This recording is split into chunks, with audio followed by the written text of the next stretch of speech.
আপনাকে কেউ অপমান করলো, আপনার পিছনে কথা বলল, এমনকি সুযোগ পেলে আপনার ক্ষতিও করে।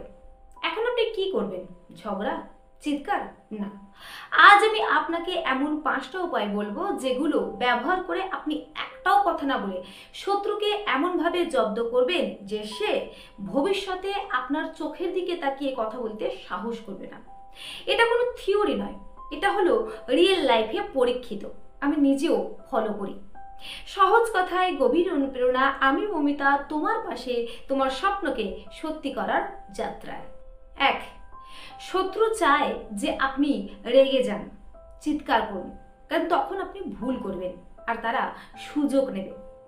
তাই শত্রুকে জব্দ করার একটা সবচেয়ে ভালো উপায় হলো যে আপনি রিয়্যাক্ট না করে রেসপন্স করুন। আপনি 1 সেকেন্ড চুপ থাকুন, হাসুন, চোখের দিকে তাকান, আর আপনার এই শান্ত অভ্যর্থনা শত্রুকে ভিতর থেকে কাঁপিয়ে দেবে।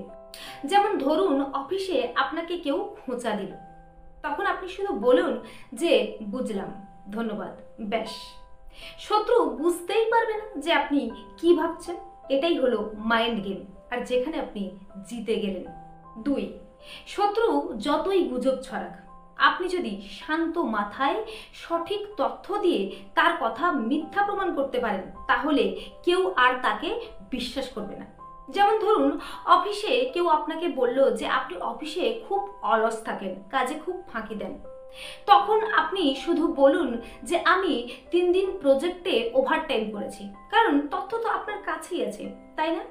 তথ্যই হলো শক্তি। সে যত বড়ই মিথ্যা কথা হোক না কেন, আপনি যদি একবার তাকে সত্যি প্রমাণ করতে পারেন তাহলেই গেম ওভার। 3, শত্রুকে জব্দ করার সবচেয়ে ভয়ঙ্কর উপায় হলো নিজেকে এমন জায়গায় নিয়ে যাওয়া যেখানে শত্রু কখনোই পৌঁছাতে পারবে না। একটা সময় একজন আমাকে বলেছিল যে তোর দ্বারা কিছু হবে না, তুই কিছু করতে পারবি না। কিন্তু আজ আমি ক্যামেরার সামনেই বলছি যে আমি অনেক কিছুই করে দেখিয়েছি। আপনার সফলতা, আপনার উন্নতি, এটাই তো শত্রুর সব থেকে বড় জ্বালা। তাই আর কোনো দিকে না তাকিয়ে, সময় নষ্ট না করে আপনি কাজ করুন, একটা স্কিল শিখুন। 4, শত্রুকে ঘৃণা নয়, বিশ্লেষণ করুন যে সে কিভাবে আপনার দুর্বলতা খুঁজে পেয়েছে। এর মানে হলো যে আপনার কোথাও না কোথাও ল্যাক আছে, আর সেই জায়গা থেকে আপনি কাজ শুরু করুন। এটা অনেকটা চেস গেমের মতন। আপনি যদি জানেন যে কে কিভাবে কোথায় চাল দিচ্ছে, তাহলে আপনি এগিয়ে। 5, সবচেয়ে ভয়ঙ্কর অস্ত্র কি জানেন? সেটা হলো নীরবতা। শত্রু আপনাকে আক্রমণ করছে আর আপনি কিছুই বলছেন না। আপনার এই নীরবতা শত্রুর মাথায় 1000টা প্রশ্ন তৈরি করে। সে চুপ কেন? সে কি কিছু করছে? সে কি কিছু জেনে গেছে? আপনি যখন কথা বলবেন না, তখন শত্রু নিজের দোষ খুঁজতে শুরু করে দেবে। আর আজকের এই 5টা কৌশল যদি আপনি রিয়েল লাইফে ফলো করেন, তাহলে আপনি ঝগড়া না করে, কোনো কথা না বলে শত্রুকে জব্দ করতে পারবেন, মস্তিষ্ক দিয়ে, মর্যাদা রেখে।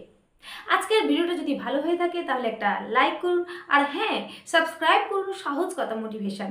তো আজকের ভিডিও এই পর্যন্ত, ফিরে আসছি নতুন কোনো ভিডিও নিয়ে। ততক্ষণ নিজের খেয়াল রাখুন, সুস্থ থাকুন, ভালো থাকুন। নমস্কার।